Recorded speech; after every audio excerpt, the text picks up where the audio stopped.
Oh, lovebirds flocking back to their old nests for Valentines, but in Hollow Creek, some nests have thorns, or should I say ghostly miners. Don't fly away just yet, my eerie enthusiasts. Hit the subscribe button and ring that bell icon. You wouldn't want to miss what's lurking in my bloody Valentine. Emily Thorne, with her raven black hair often tucked into a bun, giving her a librarian's stern look, returned to Hollow Creek like a reluctant swallow to its nest. The town, cradled by the brooding Appalachian Mountains, was a memory box she seldom wished to open. But Valentine's Day, with its syrupy promise of romance and reminiscence, had lured her back from the pragmatic world of her college life. As her car wound along the serpentine mountain roads, the February chill seemed to seep through the windows, whispering of forgotten tales and buried secrets. Hollow Creek, unchanged by time or tide, lay spread out before her, its streets a labyrinth of past and present. The town had planned something new this year, a party in the old mine, a place that had been the heartbeat of the town until tragedy struck and silence fell like a heavy curtain. The mine, now a gaping mouth of history, was the setting for a celebration that was more dare than dance. It was the talk of her friends, a spectral lure too enticing to resist. Emily parked her car near the old town hall, its clock frozen at 3:07, a quiet sentinel of times gone by. The town was decked in reds and pinks, a stark contrast to the grey skies and the even greyer mountains that loomed like silent judges. Walking down the familiar streets, she felt the gaze of the town upon her. In Hollow Creek, everyone knew everyone, and a returning daughter was news whispered from porch to porch. As she made her way to the diner, a hub of town life, Emily felt an unease gripping her. The air was thick with stories of a vengeful miner, a ghostly apparition said to haunt the mine's dark tunnels. They spoke of him cursing lovers, his heartbroken rage an eternal sentinel against the folly of young hearts. Emily, ever the realist, scoffed at these tales. Ghost stories were the town's way of coloring the mundane, she thought. Yet as she sipped coffee in the diner, listening to the hushed tones of the locals, her skepticism wavered. There was conviction in their fear, a belief born of something beyond mere superstition. The miner, they said, had once loved and lost, his heart buried under the rubble of the mine. His spirit, they whispered, walked the tunnels, a wraith in the shadows, cursing those who dared tread near his sorrow. Urban legends, Emily muttered to herself, trying to dismiss the chill that ran down her spine. But the seeds of doubt were sown. Hollow Creek, with its gnarled trees and misty mornings, was a fertile ground for the supernatural. And as night approached, with the promise of the party in the mine, Emily couldn't shake off a feeling of impending dread. The party, a dance with the unknown, awaited her, and as she prepared to venture into the mine, into the very heart of the town's darkest legend, Emily couldn't help but feel that she was stepping into a story that had already begun, its ending yet unwritten. The night had fallen over Hollow Creek like a dark shroud, and with it came the party at the mine.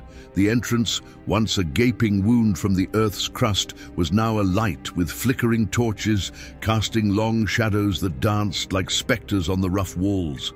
Emily, despite the gnawing apprehension in her gut, found herself drawn to this macabre celebration as if by an unseen hand. The air inside the mine was cool and smelled of damp earth and forgotten echoes. Strobe lights and neon glows transformed the once-abandoned tunnels into a surreal underground carnival. Music, loud and throbbing, pulsed through the cavernous spaces, its rhythm seemingly in sync with the heartbeat of the mine itself. Emily's friends, a motley crew of college acquaintances and childhood companions, were already lost in the revelry, their laughter echoing off the stony surfaces. As the night wore on, the party swelled, the mine's corridors a labyrinth of light and shadow. Emily, caught between exhilaration and unease, moved through the crowd, her senses heightened. She couldn't shake the feeling that the mine was alive, its history pulsating through the very rock. Then, subtly at first, the atmosphere shifted. People began to notice that some partygoers who had wandered off into the lesser-known tunnels hadn't returned. Whispers turned to worried murmurs. The legend of the vengeful miner, once a mere backdrop to the night's festivities, began to weave its way into the fabric of reality. Emily, pragmatic yet increasingly unnerved, decided it was time to unravel this mystery. She gathered her friends, including Jake, a childhood friend whose skepticism matched her own, and Sarah, whose belief in the supernatural bordered on the devout. Together, they ventured deeper into the mine, away from the safety of the lights and music. The deeper they went, the more the mine seemed to change. The air grew colder, the walls closer. The modern world seemed to recede, leaving them in a place that time forgot. Their flashlights cast eerie shadows, distorting the rock formations into grotesque shapes. Every sound was amplified, every whisper a shout. As they navigated the maze-like tunnels, reality began to warp. They found remnants of parties long past, a rusted tin cup, a faded ribbon, as if the mine was regurgitating its history. And then, the undeniable proof of their worst fears, a personal belonging of one of the missing, abandoned in a narrow offshoot of the main tunnel. The realization hit them like a cold wave. The legend of the vengeful miner might not be just a story. Fear, a primal and raw emotion, gripped them. They were not alone in these dark, winding tunnels. Something, or someone, was with them in the bowels of the earth, a silent stalker in the darkness. Their skepticism crumbled like the brittle rock around them. This was no longer a simple investigation. It was a fight for survival, a descent into the very heart of Hollow Creek's darkest legend. And Emily, the reluctant heroine, felt the weight of the story she had become a part of, a story that was far from over. Deep within the labyrinthine belly of the mine, Emily and her friends stumbled upon something unexpected, a hidden chamber, its entrance cloaked by years of neglect and darkness. It was as if the mine itself had reluctantly given up one of its deepest secrets. The air was thick with the musk of decay and the weight of untold stories. The chamber, lit by the trembling beams of their flashlights, revealed its grim contents. There, amidst the shadows, were relics of a bygone era, mining tools rusted with age, personal effects scattered like lost memories. And then, the most chilling discovery, a collection of old photographs, their edges curled with time, depicting various miners, their eyes hollow, their expressions frozen in a moment of despair. Among them was a picture that made Emily's blood run cold. A stern-faced miner, his gaze piercing through the veil of time, unmistakably bearing a resemblance to her own reflection. As they delved deeper into the chamber, they uncovered more. Diaries, letters, a narrative of a man consumed by loss and rage. The miner, it seemed, had been wronged in life, his love stolen, his heart turned to stone. His curse was not just a tale. It was a manifestation of his unyielding sorrow and anger, a tether that bound him to these dark tunnels. The realization struck Emily and her friends with the force of a physical blow. The danger was not just real, it was personal. The miner's spirit was not just haunting the mine. He was seeking vengeance, and they were in his domain. Panic set in as the weight of their situation became clear. They needed to leave, to escape the choking grasp of the mine and its spectral inhabitant. But as they turned to retrace their steps, the labyrinth seemed to shift, the familiar becoming foreign. The mine was a living, breathing entity, its passages changing, trapping them within its stony jaws. In the ensuing chaos, the group got separated. Emily found herself alone, the darkness around her a tangible force. Her flashlight flickered, a dying star in an endless night. Every sound was magnified, the drip of water, the scurry of unseen creatures, her own ragged breathing. As she navigated the oppressive darkness, Emily's thoughts turned inward. Memories of her family, of whispered stories and hidden truths, surfaced. The curse, she realized, was entwined with her own lineage. Her ancestors had wronged the miner, their actions setting into motion a cycle of revenge that now ensnared her. Alone, facing the abyss of her fears, Emily confronted the reality of her heritage. The miner's wrath was not just a curse on the town, but a curse on her bloodline. In the suffocating dark, she felt the weight of generations, the echoes of past sins whispering in her ear. Her journey through the mine became more than a physical struggle. It was a descent into the depths of her own history, a confrontation with the ghosts of her past. Every step was a battle, not just against the enveloping darkness, but against the revelations that clawed at her soul. The mine, with its endless tunnels and oppressive silence, was no longer just a setting for a Valentine's Day adventure. It was a crucible, a place where the past and present collided, where Emily would either break under the weight of her family's legacy or emerge, forged anew by the truth. Emily, her mind a whirlwind of fear and revelation, stumbled upon the key to breaking the curse. A locket, an heirloom passed down through her family, whispered about but seldom seen.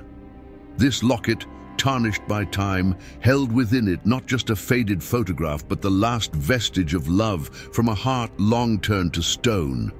It was the miner's, a token of a love lost, a symbol of what could have been. The realization of its significance struck her with the force of a revelation. Her family, entwined in the miner's tale of woe, had inadvertently nurtured his wrath through generations. The locket, stolen in a moment of greed, had ignited the curse, its absence a void in the miner's broken heart. Armed with this newfound knowledge, Emily navigated the mine's treacherous paths, her resolve steeling her against the suffocating dark. The ghost of the miner, a spectre of vengeance and sorrow, awaited her, his presence a cold, unforgiving force. In a chamber where the air was thick with the weight of unspoken words and buried pain, Emily faced the miner's ghost. The confrontation was not one of words, for what words could bridge the chasm of years and misery, but of acknowledgement. Emily, holding out the locket, offered it as a symbol of reconciliation, an olive branch across time. The miner, his visage a tapestry of anguish and rage, regarded the locket with eyes that had seen too much. In that moment, the air shifted, the oppressive atmosphere of the mine relenting, as if taking a long-awaited breath. The locket, a simple piece of metal and glass, became a conduit of release, a key turning in an age-old lock. With the return of the locket, the curse lifted. The miner's spirit, bound for so long to the mine and his sorrow, found peace. The shadows receded, the air cleared, and for the first time in what felt like an eternity, the mine felt just like a mine, devoid of malevolence. Emerging from the depths, Emily found her friends, each bearing their own tales of terror and survival. The reunion was not just of friends, but of souls tested by the fires of fear and truth. They emerged from the mine as the first light of dawn crept over the mountains, a new day marking the end of an old curse. Emily, stepping out into the world anew, found her skepticism replaced with a profound respect for the legends and history of her town. She understood now that the tales spun by the townsfolk were not just stories, but threads in a larger tapestry, one that she was a part of. Hollow Creek, with its misty mornings and whispering trees, was no longer just a place of childhood memories, but a living reminder of the past's reach into the present. Emily, her journey through darkness leading her to light, had become a bridge between two worlds, the rational and the mystical, the tangible and the spectral. In the days that followed, as life in Hollow Creek returned to its quiet rhythm, Emily found a new purpose. She became a keeper of stories, a guardian of truths long buried. For she knew that in the shadows of the mountains lay tales waiting to be told, histories waiting to be uncovered, and she was now a part of them. And so, Emily learned that some family heirlooms come with more than just sentimental value. They come with spirits attached. What a heart-wrenching tale of love, loss, and locket-laden legacies. Leave us a chilling comment below about what you'd do if you found yourself face-to-face with a vengeful miner. Fright fans, click next for more chills and hit subscribe to join our ghastly gang. You see, who dares to miss out, so watch our next video.